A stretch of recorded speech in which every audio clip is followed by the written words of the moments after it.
Educare বায়োলজিতে সকলকেই স্বাগত।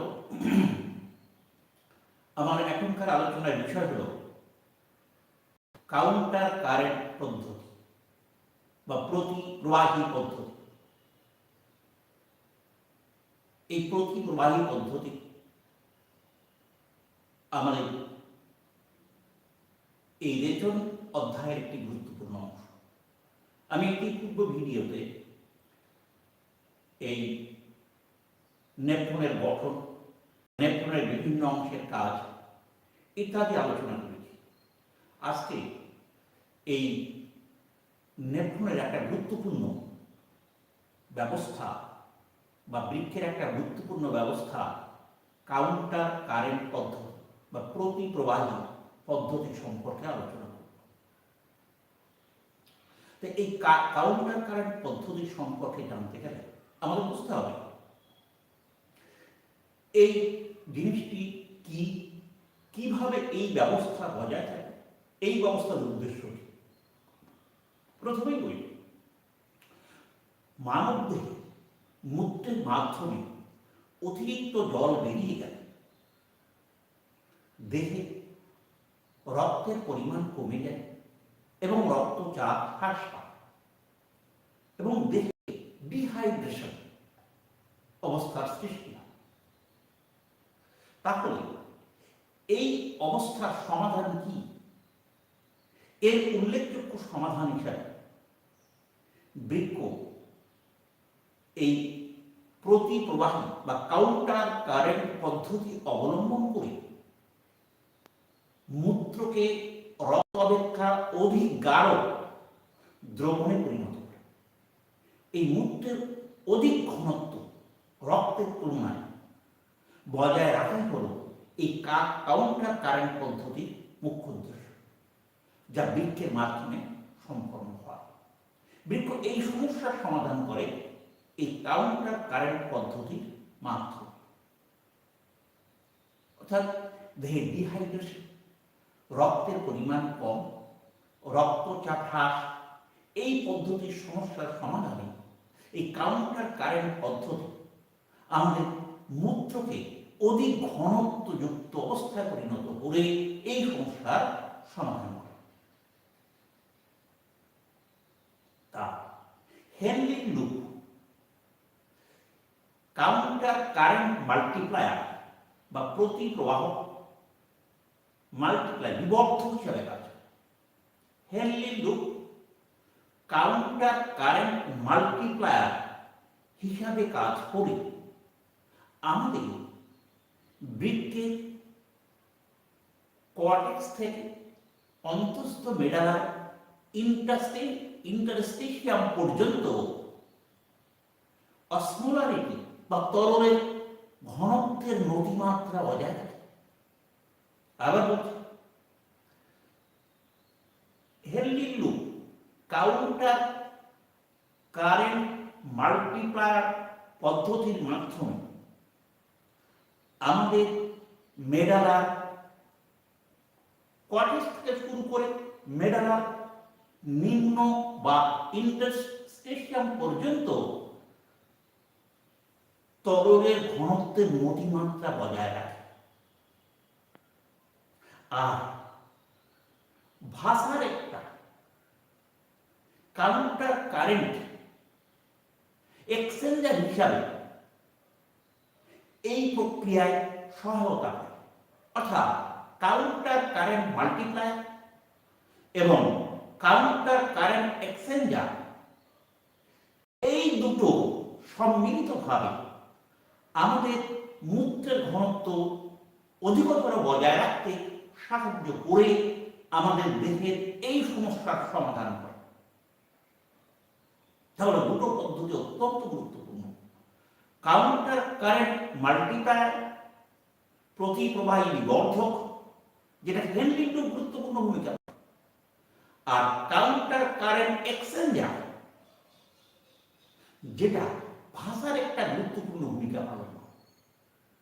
এই দুটোর মাধ্যমে আমাদের দেহে উৎপন্ন মূত্রের অধিক ঘনত্ব বজায় রেখে আমাদের এই ডিহাইড্রেশন জনিত এবং রক্তচাপ হ্রাস জনিত অবস্থা থেকে আমাদের রক্ষা করে।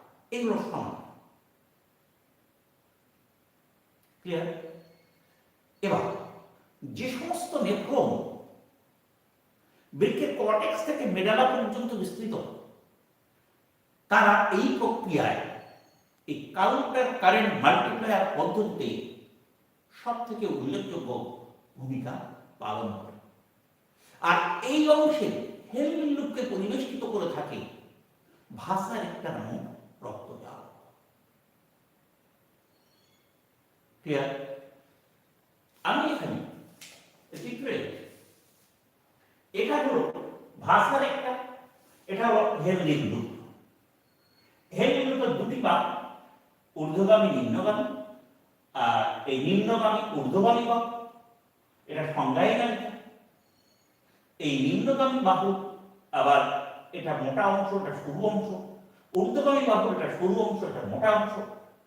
আর এই ভাষার একটা দুটো বাহু, এর নিম্নগামী বাহু যেখানে বহির্বাহী উপধমনী থেকে রক্ত প্রবেশ করে, আর এটা হলো ঊর্ধ্বগামী বাহু যেখানে শিরাগ্রহে রক্ত পরিবাহিত।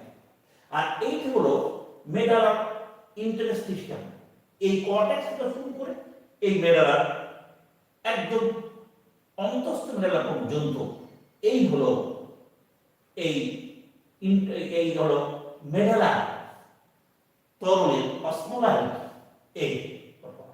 এই পাশাপাশি রেখে পদ্ধতি আমি বলব। এই অংশটি কাউন্টার কারেন্ট মাল্টিপ্লায়ার হিসেবে গুরুত্বপূর্ণ ভূমিকা পালন করে, আর এই অংশটি কাউন্টার কারেন্ট এক্সচেঞ্জার হিসেবে গুরুত্বপূর্ণ ভূমিকা পালন করে। এবার কাউন্টার কারেন্ট অর্থাৎ এই দুটো বাহুতে বিপরীতমুখী তরল পরিবাহিত, এবং এই দুই বাহুতে এই যে বিপরীতমুখী তরলের প্রভাব, এটা হচ্ছে কাউন্টার কারেন্ট বা প্রতিবাহী পদ্ধতি। আবার এই ভাষার একটা দুই বাহুতে বিপরীতমুখী রক্ত পরিবাহিত, এটাও সাধারণত প্রতিপ্রবাহী সাধারণত প্রতিপ্রবাহী পদ্ধতি বলা হয়।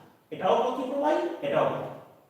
এখানে উল্লেখযোগ্য বিষয় হল এই হেলমিন লুপের নিম্নগামী বাহু খনিজ আয়নের প্রতি ভেদ্যতা কম, কিন্তু জলের প্রতি ভেদ্যতা অনেক বেশি।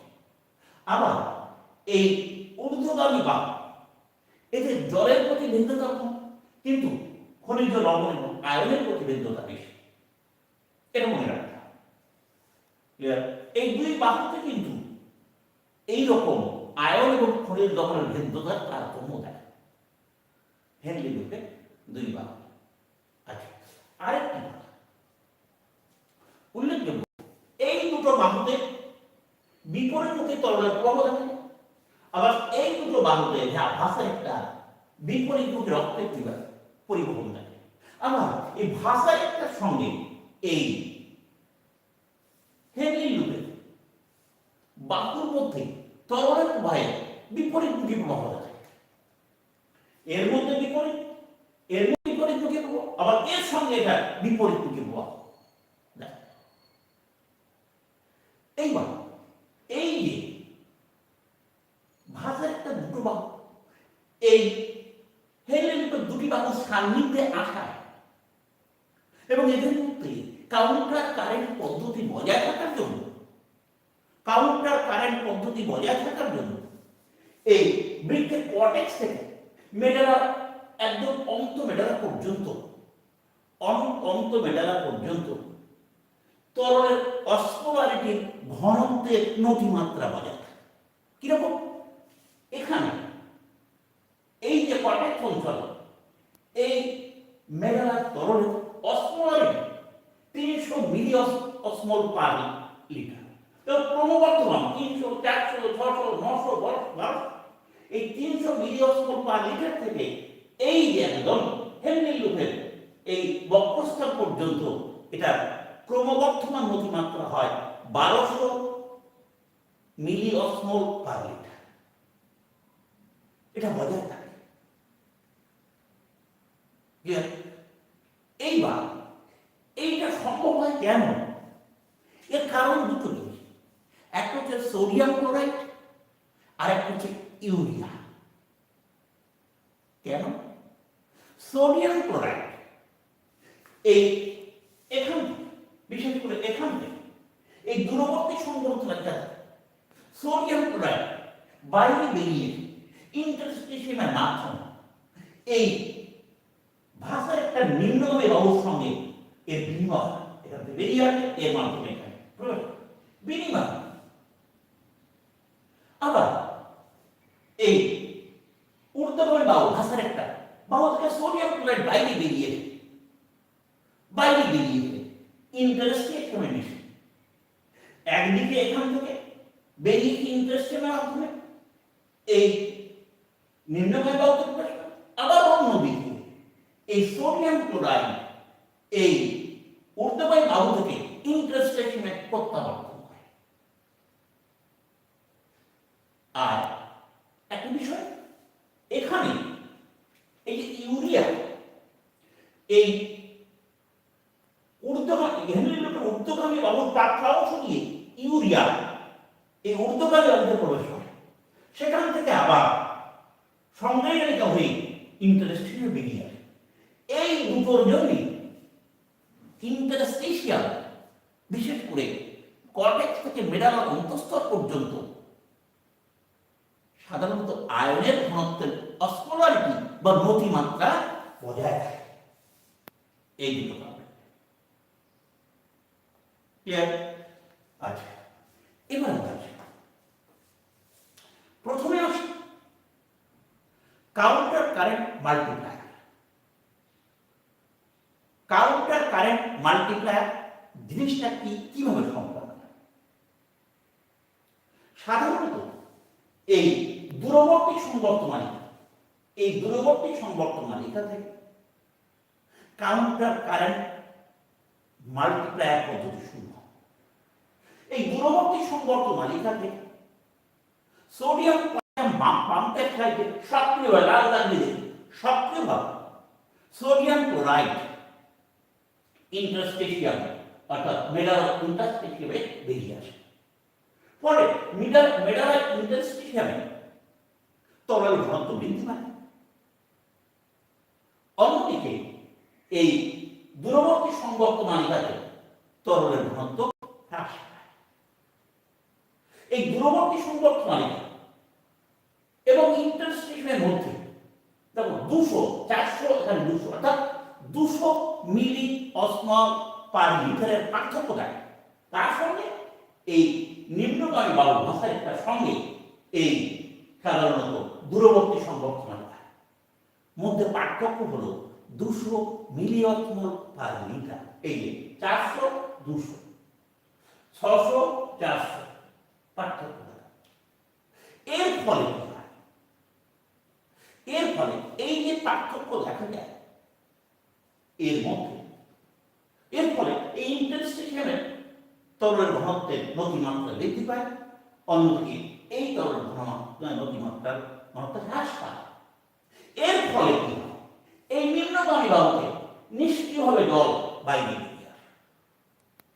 নিষ্ক্রিয়ভাবে জল বাইরে বেরিয়ে ইন্টারস্টিশিয়ামে প্রবেশ করে। এই মেডালার ইন্টারস্টিশিয়ামে প্রবেশ করার ফলে এই যে নিম্নগামী বাহু হেনরি লুপে এর ঘনত্ব বা অস্মলারিটি ক্রমশ বাড়তে থাকে। 4 থেকে 6, 6 থেকে 9 এমনি ক্রমশ বাড়তে থাকে। একদিকে এই এদের মধ্যে পার্থক্য, অন্যদিকে এদের মধ্যে সাধারণত উপর থেকে নিচের দিকে অস্মলারিটির ঘনত্ব বৃদ্ধি পায়। নিম্নগামী বাহু আবার ঊর্ধ্বগামী বাহুতে উল্টো, নিচ থেকে উপরের দিকে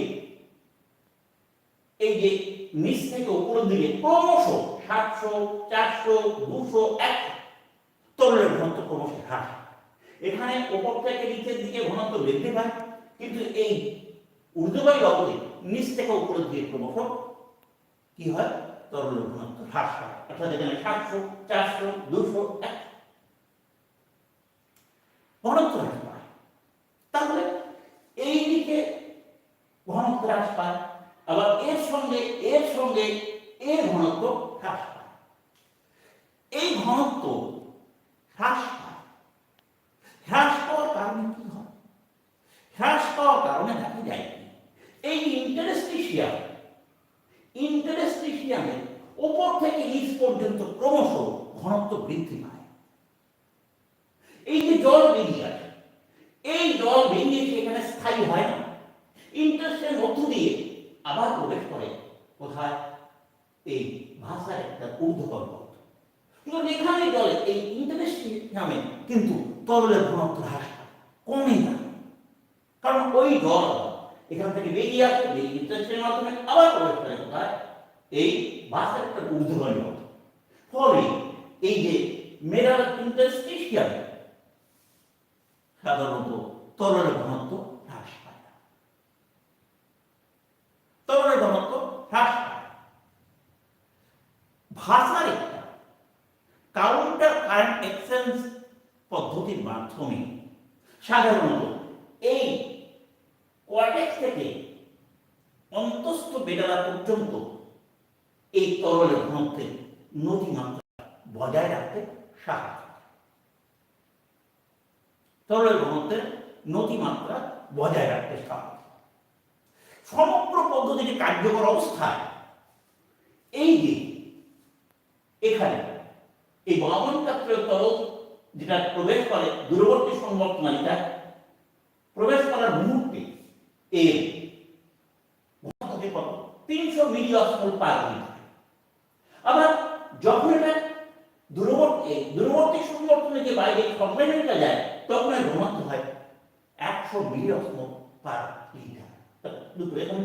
আর এর বক্ষস্থনে ঘনত্ব কত থাকে? সংকর পদ্ধতির কার্যকর থাকা অবস্থায় 1200 মিলি অস্মল পার লিটার। এই দূরবর্তী সংবর্ধনালিকা থেকে খনিজ লবণ বাইরে বেরিয়ে আসার জন্য এই ইন্টারস্টিশিয়ামের ঘনত্বের নতিমাত্রা বজায় থাকে। ইন্টারস্টিশিয়ামের ঘনত্বের নতিমাত্রা বজায় থাকে। এখান থেকে এটা বেরিয়ে আসার পরে এর ঘনত্ব দেখো ক্রমশ এখান থেকে উপরে দিকে হ্রাস পায়, কিন্তু ইন্টারস্টিশিয়াম ঘনত্ব উপর থেকে নিচের দিকে ক্রমশ অধিকতা বৃদ্ধি পায়। আর সঙ্গে সঙ্গে এই নিকটবর্তী সংবর্ত মালিকার ঘনত্ব কিন্তু ওপর থেকে নিচের দিকে ক্রমশ বৃদ্ধি পায়। এই যে হেলিওজের দুটো বাহুর মধ্যে যে বিপরীত প্রবাহ, একে বলা হয় কাউন্টার কারেন্ট পদ্ধতি। বিপরীত প্রবাহ এদিকে একেবারে কাউন্টার কারেন্ট পদ্ধতি। এবং এই কাউন্টার কারেন্ট পদ্ধতির জন্য একদিকে যেমন এই নিকটবর্তী সংবর্ধনালিকা স্কলারিটি ক্রমশ বৃদ্ধি পাচ্ছে, 4 থেকে 7, 4 থেকে 6, 6 থেকে 9, 9 থেকে 12। তেমনি ইন্টারস্টিশিয়ামের ঘনত্ব কোয়ার্টেক্স থেকে ক্রমশ মেগার অন্তঃস্তর পর্যন্ত বৃদ্ধি পেয়েছে। 300, 400, 600, 900, 1200 মিলি অস্মল পার লিটার। এই যে ঘনত্ব বৃদ্ধি পাওয়া, এই বৃদ্ধি পাওয়ার ঘটনাকে বলা হয় কাউন্টার কারেন্ট মাল্টিপ্লায়ার পদ্ধতি। কাউন্টার কারেন্ট মাল্টিপ্লায়ার পদ্ধতি। এই হেলিওজের দৈর্ঘ্য যত বেশি হবে ততই কিন্তু এই কাউন্টার কারেন্ট মাল্টিপ্লায়ার পদ্ধতির তীব্রতা বেশি হবে এবং মূত্রের ঘনত্ব তত বেশি বৃদ্ধি পাবে। এবার কাউন্টার কারেন্ট এক্সচেঞ্জ এটা কার মাধ্যমে সম্ভব? এই কাউন্টার কারেন্ট এক্সচেঞ্জ এই পদ্ধতিটি ভাষার একটার মাধ্যমে সম্ভব। ভাষার একটা সাধারণত এই কর্টেক্স থেকে মেডালা পর্যন্ত ঘনত্বের নতিমাত্রা বৃদ্ধি করে এই কাউন্টার কারেন্ট এক্সচেঞ্জ পদ্ধতিটি বজায় রাখে। এর ক্ষেত্রে কি হয়? কি করে কাউন্টার কারেন্ট এক্সচেঞ্জ করা হয়েছে? এই সোডিয়াম ক্লোরাইড বা খনিজ পদার্থ এরা দূরবর্তী সংবর্ধনালিকা থেকে ইন্টারস্টিশিয়ামে বেরিয়ে আসে, অর্থাৎ মেডালার তরলে বেরিয়ে আসে। আচ্ছা, এই বেরিয়ে আসার পরে এই ইন্টারস্টিশিয়াম বা মেডালার তরলের মাধ্যমে এটা প্রবেশ করে কোথায়? এই ভাষার একটা নিম্নবয়ন। এখান থেকে এর মাধ্যমে প্রবেশ করে এই ভাষার একটা নিম্নগামী বাহু, এক্সচেঞ্জ হয়, বিনিময়। আবার ঊর্ধ্বগামী বাহু থেকে সোডিয়াম ক্লোরাইড বেরিয়ে আসে এই ইন্টারস্টিশিয়াল। তাহলে একদিকে দূরবর্তী সংবর্তনিকা থেকে বিনিময় হয় কার সঙ্গে? ভাষার একটা নিম্নগামী বাহু, আবার ভাষার একটা ঊর্ধ্বগামী বাহু থেকে ওই সোডিয়াম ক্লোরাইড কোথায় ফিরে আসে? ইন্টারস্টিশিয়াল অর্থাৎ মেডালার অন্তঃস্থলে। এক নাম্বার 2, এই নিম্নগামী বাহু থেকে ভাষার একটা জলবায়ু বেরিয়ে আসে। ঠিক আছে, এখান থেকে জলবায়ু বেরিয়ে আসে এই নিম্নগামী বাহু। এই জলের সঙ্গে বিনিময় হয় কোথায়? এই ঊর্ধ্বগামী বাহু, এটার মধ্যে জল প্রবেশ করে। এই যে জল বেরিয়ে আসে, এই জল বিনিময় এসে এই দুটো ভাষার একটা মাধ্যমে ইন্টারস্টিশিয়ামে এই জলের যে বিনিময়, একে বলা হয় কাউন্টার কারেন্ট এক্সচেঞ্জ পদ্ধতি। এই কাউন্টার কারেন্ট এক্সচেঞ্জ পদ্ধতির মাধ্যমে এই ইন্টারস্টিশিয়াম বা মেডালার ওই কর্টেক্স থেকে মেডালার অন্তঃস্থল পর্যন্ত এই তরলের অসমতাটি বা ঘনত্বের কি হয়? ক্রমবর্ধমান অবস্থা বজায় থাকে। তাহলে এখানে এই কাউন্টার কারেন্ট এক্সচেঞ্জের মাধ্যমে একই পদার্থ, দ্রাবক পদার্থগুলো বারবার এই ইন্টারস্টিশিয়ামের মাধ্যমে কি হয়? পরিবাহিত হয়। দ্রাবক পদার্থগুলি সাধারণত কি হয়? এই মেডালার ইন্টারস্টিশিয়ামের মাধ্যমে একমত বারবার পরিবাহিত হয়। ওদিকে ভাষার একটা, এদিকে মাঝখানে কি আছে? মেডালার ইন্টারস্টিশিয়াম। এর মাধ্যমে বারবার এইভাবে বিনিময়। এই বিনিময় হয় দ্রাবক পদার্থ বিনিময় হওয়ার ফলে এই জায়গায় অর্থাৎ মেডালার ইন্টারস্টিশিয়ামে কিন্তু তরলের ঘনত্বের পরিবর্তন তো কমে না, কারণ একই তত্ত্ব বারবার পরিবাহিত এক্সচেঞ্জ হয়। ফলে মেডালার ইন্টারস্টিশিয়ামে অসমোলারিটি কিন্তু হ্রাস পায় না। এটা উল্লেখযোগ্য বিষয়। ফলে মূত্রের ধারত্ব বৃদ্ধি পায়, ঘনমূত্র তৈরি হয়। এখানে উল্লেখযোগ্য এই কাউন্টার কারেন্ট এক্সচেঞ্জ এই পদ্ধতির কিন্তু নিষ্ক্রিয় পদ্ধতি, উভমুখী ব্যাপক। আর এই পদ্ধতিকে নিয়ন্ত্রণ করে এই যে জলের প্রভাব, জল বেরিয়ে আসছে আবার জল ঢুকছে, এই পদ্ধতিকে নিয়ন্ত্রণ করে জলের প্রভাব এবং কাউন্টার কারেন্ট মাল্টিপ্লায়ার পদ্ধতি। এই কাউন্টার কারেন্ট এক্সচেঞ্জ প্রক্রিয়াকে নিয়ন্ত্রণ করে এই জলের প্রভাব এবং কাউন্টার কারেন্ট মাল্টিপ্লায়ার পদ্ধতি। এই হলো দুটো ব্যবস্থা, কাউন্টার কারেন্ট মাল্টিপ্লায়ার আর কাউন্টার কারেন্ট এক্সচেঞ্জ। এই পদ্ধতি অবলম্বন করার মাধ্যমে আমাদের মূত্রের গাঢ়ত্ব রক্ত থেকে বেশি হয় এবং গাঢ় মূত্র তৈরি হয়ে দেহে সাধারণত আমাদের ডিহাইড্রেশন, রক্তচাপ হ্রাস, রক্তের পরিমাণ কম, এই পদ্ধতিগুলোকে নিয়ন্ত্রণ করে। শেষ করছি।